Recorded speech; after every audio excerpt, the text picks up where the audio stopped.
स्वः तत्सवितुर्वरेण्यं भर्गो देवस्य धीमहि धियो यो नः प्रचोदयात्। सुख आणिक दुःख यांना सांधते आहे, जीवनाशी ती कधीची भांडते आहे।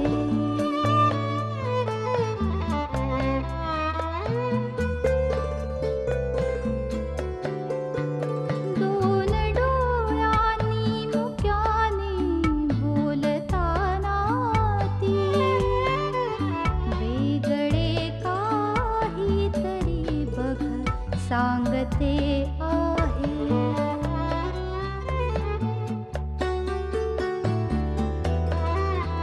जीवनाचे एक गाणे गात जाताना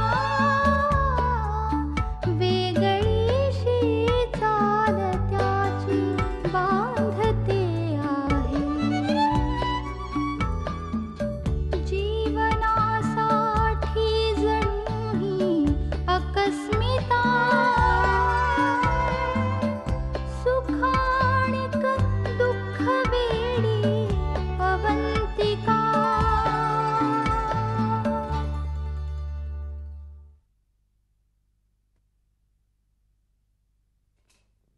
मयू चला लवकर घ्या।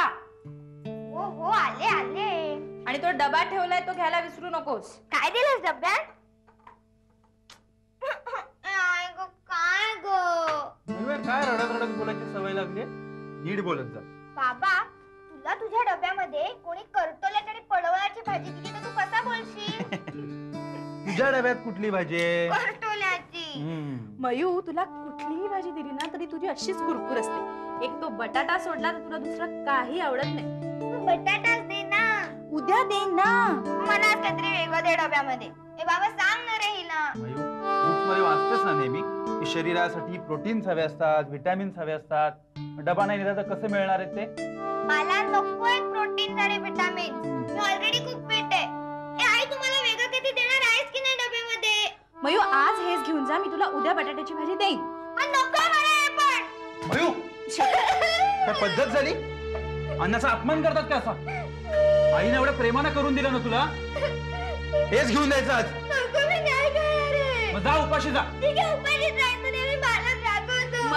मयू ऐक ना, शेखर काय आहे? नाही किती राहू दे, तिला कळलंच पाहिजे की वागण्याची ही पद्धत नाहीये म्हणून। फार लाडावून ठेवलंयस तिला, म्हणूनच हट्टी होत चालली आहे ती। अवी अगं काल संध्याकाळी आम्ही जाऊन आलो सानिकाकडे।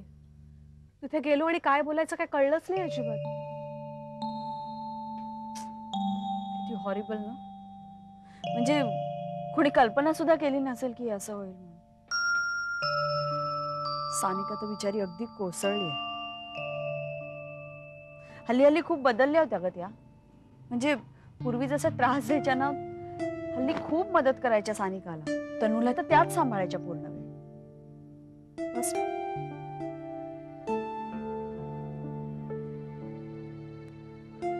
मला आता खरंच वाटायला लागलं की माणूस जेव्हा असं म्हणतो ना की आता माझं सगळं सुरळीत चाललंय, मस्त चाललंय, आता काही प्रॉब्लेम नाहीये आणि पुढेही असंच चालू राहणार आहे, तेव्हाच नेमका तेव्हाच असा काहीतरी प्रसंग घडतो आणि सगळं आयुष्य उद्ध्वस्त होऊन जातं। अगदी आपलं झालंय ना तसं। अगं अभि समोर मी खूप शांत राहते ग, पण रात्री मला खूप भीती वाटते। खूप वेळ झोपच येत नाही। जे जे काय घडलंय ना ते सगळं डोळ्यासमोर येतं। खरंच दिवसभर आपण व्यापात असतो, कामात असतो, पण रात्री अंधाराच्या आरशामध्ये सगळं काही लख्ख दिसतं। आशू पण खरं सांगू, मला खरंच कधी एकटं नाही वाटत हल्ली। मला नेहमी याची जाणीव असते की तुम्ही सगळे माझ्या बरोबर आहात कायम। अवी या दरम्यान अनिकशी सुद्धा खूप मदत झाली ना तुला? हो, अनिशने खूप मदत केली मला. नाहीतर कधी कधी वाटतं मी या सगळ्यातनं वर येऊ शकलेच नसते. पण आशू, तुला खरं सांगू, मला अनिशसाठी खूप खूप गिल्टी कॉन्शियस वाटतं. मला वाटतं मी त्याच्यावर खूप अन्याय केला. मी स्वतःच्याच दुःखात इतकी गुंगून गेले होते की त्याला आधार द्यायला मला वेळच मिळाला. Abhi, but you just couldn't help it. अगं, तुझी परिस्थिती अशी होती. तरी आशू, पण मी यापुढे ठरवलंय, तोही त्याच्या दुःखातनं वर आला पाहिजे. मला जमेल तेवढा वेळ मी त्याच्यासाठी देणार. It's my duty. I have to do this for me. मला माहिती आहे अनिशचा खूप जीव आहे माझा, पण माझाही जीव आहे त्याच्यात. त्याला वाटत असेल की मला त्याच्याबद्दल काहीच वाटत नाही, पण तसं नाहीये. खरंच तसं नाहीये. आशू, मला माहिती आहे आयुष्यात एकदा मी त्याला खूप दुःख दिलंय, पण आता मला त्याला दुःखी बघायचं नाही कोणत्याही परिस्थितीत. आणि तुला माहिती आहे आशू, आता अनिश सुखी राहावा, आनंदी राहावा म्हणून मी काय वाटेल ते करेन. जेन्युइनली. कुणाला काहीही वाटू देत, कोणी काही म्हणू देत, but we are really true friends. आणि माझी खात्री आहे की आयुष्यभर आम्ही असेच राहू, कुठल्याही अपेक्षेविना. पण अनिशला अपेक्षा आहे ग. तू तुझ्याकडे फक्त मैत्रीण म्हणून बघत नाहीये. तू का समजून घेत नाहीयेस? तुमच्या दोघांची बाजू मला पटते, पण तुमच्या दोघांसाठी मन तुटतंय ग माझं. अबावेरी कुत्ता तेवढी मुलगी येते. हा, त्याला देऊ. अले वा, तुला पण देऊ.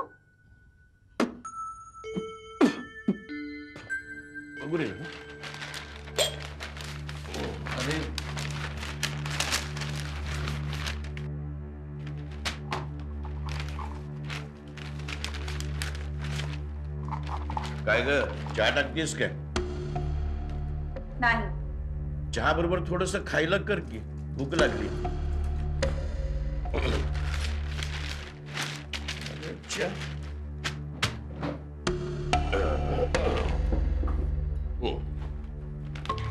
काय सदामामा, काय हवंय? कशाला पसारा करतोय? अरे काय नाही, मृत्यू पत्रावर की नाही वर्तमानपत्रात एक लेख आलेला होता. ओ मामा, हा? काय करता तुम्ही हे? हं? किचनचा नॅपकिन आहे तो. अगं राहू दे ग, धुवून टाक, त्यात काय एवढं. हे बघ अविनाश, माझी आता 50शी उलटलेली आहे, म्हणून खरं मला तर तो लेख वाचायचा होता. हा, जी काही इस्टेट होती ती आप्पांनी इंदू अक्का आणि अण्णा भाऊंच्या नावानं करून टाकली. त्यातल्या त्यात इंदू अक्का आप्पांची भयंकर लाडकी, कारण त्यांच्या मनाप्रमाणे ती वागली, लग्न केलं, शिकली. मग तू काय केलंस? काय करणार? ज्यावेळी परमेश्वर बुद्धी वाटत होता ना, त्यावेळी नेमके आम्ही गैरहजर होतो. अरे काम करणं, धंदा करणं हा आमचा पिंडच नाही.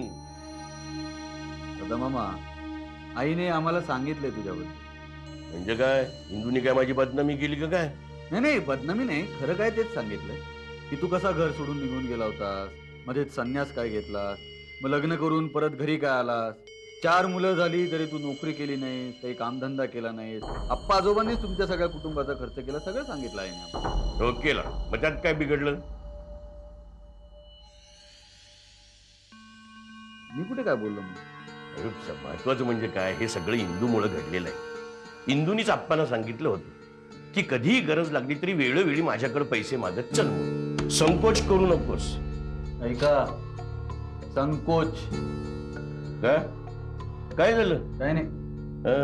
आणि काय गे, तू का अशी उभी? जरा माझा मान राख की, खायला कर जा. आणि बघे अविनाश, मला फळं आणि नारळाचं पाणी घ्यायला सांगितलेलं आहे. मी लिस्ट करून देतो, ते सगळं घेऊन ये. आज इंदू असती तर हे सगळं सांगायची गरज लागली नसती. इंदू का गेलीस ग तू? इंदू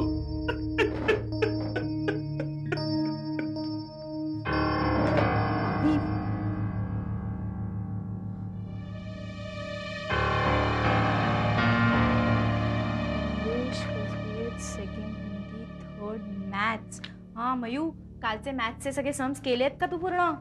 हो केलेत. हो की नक्की केलेस? अगं खरंच केलेत. आणि हे जॉग्रफीचा मॅप बुक घेतलंयस? हो घेतलं. आणि रिसेस नंतर तुझा एसेचा पिरियड आहे. एसे बुक कुठे आहे मग? अगं माझा एसेस लिहून झाला नाही. म्हणून काय कॉपीज घेतली नाहीस तू?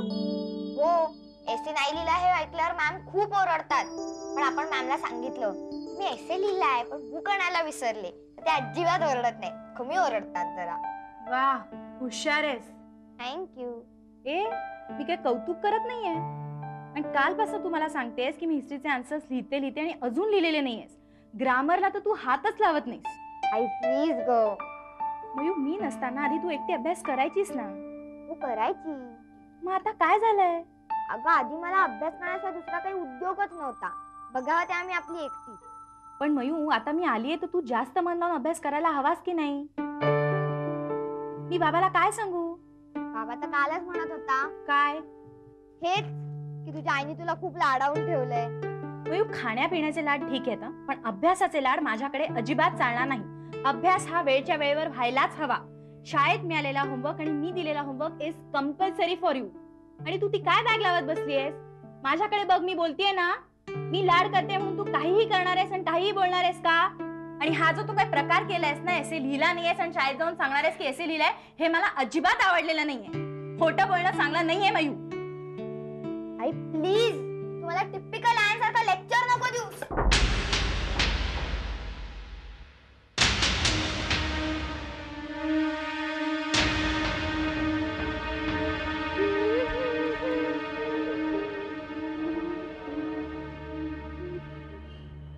हाय.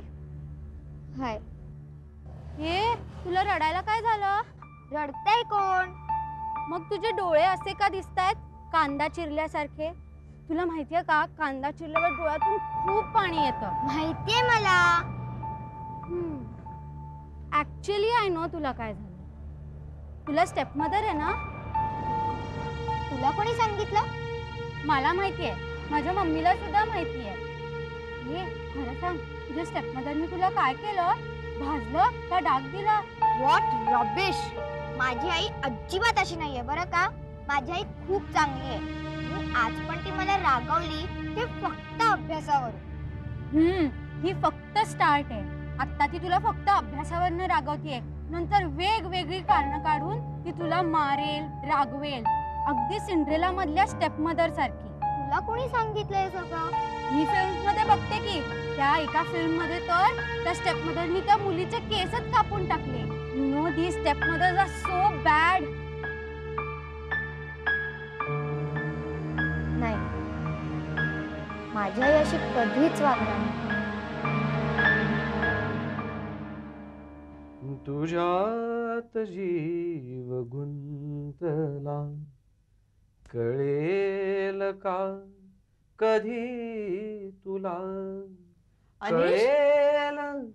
पुत्र, तुझे ऑफिस और ये क्या है? हंस क्यों रहे हो? मी कुठे हसतोय? कुछ तो बात है, बता ना. अगं खरंच नाही. अरे माझ्यापासून काही लपवून ठेवू नकोस. नक्कीच काहीतरी झालंय. मामा, देख पुत्र, अगर तू खुश है तो मुझे भी खुशी होगी ना. बता ना. मामा, मी अवंतिकाकडे गेलो होतो तेव्हा आशूला आणि अविला बोलताना ऐकत होतो. अच्छा, तो अवंतिकाच्या बोलण्यावरून मला असं वाटलं की तिला पण, म्हणजे तिची पण इच्छा आहे. क्या कह रहे हो पुत्र? हो, म्हणजे असं मला वाटतंय. असंच होणार. नंतर मी आशूशीही इनडायरेक्टली बोललो. तिला सुद्धा तसंच वाटतंय. आशू तर मला नंतर म्हणाली सुद्धा की आमच्या सगळ्या फ्रेंड्सना असंच वाटत होतं की we were made for each other and that we would make a good pair. देखा, मैं ना कहती थी.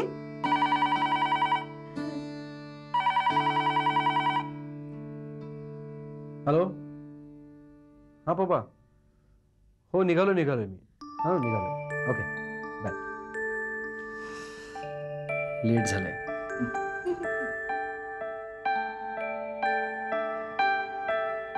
Better late than never.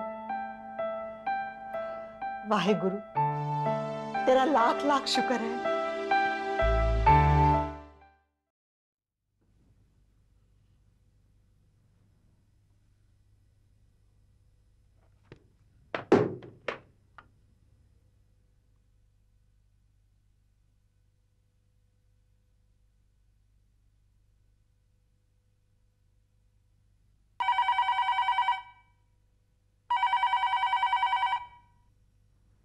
Hello hello निखिलदा, मी बोलतोय. अभिषेक, अरे आहेस कुठे तू? पुण्यात आल्यापासूनच पहिल्यांदा फोन करतोयस. नाही अरे, ऍक्च्युली 2-3 दिवसांपासून होतं मनात, पण ठीक आहे, नो प्रॉब्लेम. मला सांग, आशू आणि कनू कशा आहेत?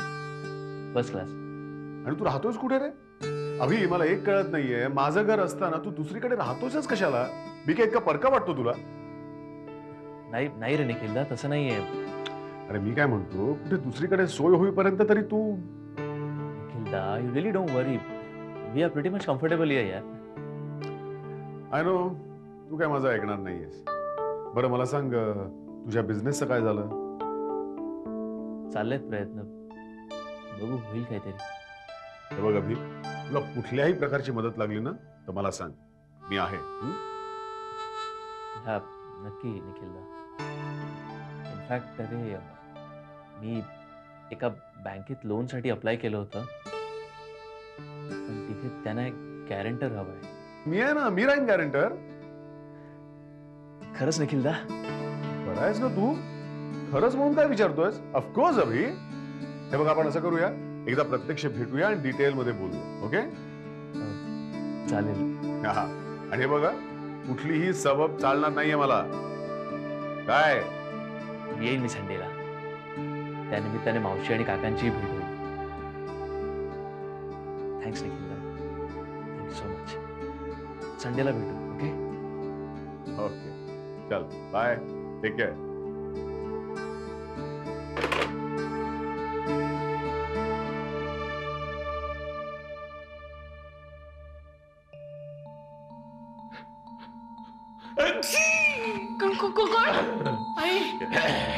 मामा तू होय? मी कसली घाबरले. अगदी अचानक असा फोन तरी करायचा. नाही काय झालं, अगं घरात बसल्या बसल्या काही सुचेना, म्हटलं तुझ्याकडे यावं. छान केलंस. आता निवांत बैस, मी पाणी घेऊन येते. ये घर फार छान आहे ग. बरं मामा, तुला फ्रीजचं पाणी हवंय का साधं चालेल? हा, फ्रीजचं आहे. मला वाटतं माझ्या लग्नानंतर तू पहिल्यांदाच आलास नाही घरी. हो. काय रे, एखादा फोन तरी करायचा, मी काहीतरी छान करून ठेवलं असतं खायला. तू पण ना अगदी मामा, खरंच ऐन वेळेला येऊन धक्का देशील. नाही म्हणूनच म्हटलं काहीतरी वेगळं जेवावं, म्हणून तुझ्याकडे आलोय मी. निदान पोटभर जेवता तरी येईल मला. म्हणजे काय म्हणजे, अगं तिथं लोक इतकं कमी जेवतात की जेवताना मला लाज वाटती ग. खरंच सांगतो मी, स्वयंपाक सुद्धा मोजून करतात. ती तर सतत रडत असती, नाटक करते की काय कुणास ठाऊक. मामा काहीतरी काय बोलतोयस? मी कशाला काय बोलू, जे कानाने ऐकलंय तेच बोलतोय मी. ती सानिका शेजाऱ्याला सांगत होती की पहिल्यांदा म्हातारीने खूप छळलं म्हणून मला, पण केवळ अनिताला घराबाहेर काढायचं होतं म्हणून तिच्याशी गोड वागले मी होते म्हणून संसार टिकला तरी, नाहीतर. काहीतरीच काही बोलू नकोस. सानिका असं बोलणं शक्यच नाही. पण मी काय खोटं बोलतोय का? नाही, खोटं नाही, पण